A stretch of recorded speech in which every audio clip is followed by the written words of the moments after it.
જામનગરમાં મહોરમના તહેવારનો પ્રારંભ, કલાત્મક તાજિયાના નિર્માણ કાર્ય પૂરજોશમાં। મહોરમથી જ ઇસ્લામના નવા વર્ષનો આરંભ થાય છે। આ વખતે ઇસ્લામનો 1448મા વર્ષનો પ્રારંભ થયો છે।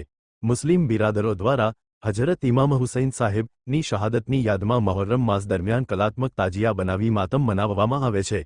મહોરમ માસ દરમિયાન જામનગર શહેરમાં કલાત્મક તાજિયા બનાવવામાં આવે છે।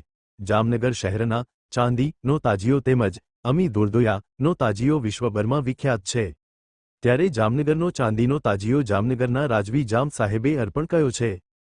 ત્યારે જામનગરમાં અલગ અલગ વિસ્તારમાં કલાત્મક તાજિયા બનાવવાની કામગીરી જોરશોરથી ચાલી રહી છે। એક તાજિયા માટે અંદાજે 1.5 થી 2 લાખનો ખર્ચ થતો હોય છે અને યુવાનો દિવસ રાત જોયા વગર છેલ્લા 1.5 માસથી તાજિયા બનાવવાની તૈયારી કરતા હોય છે।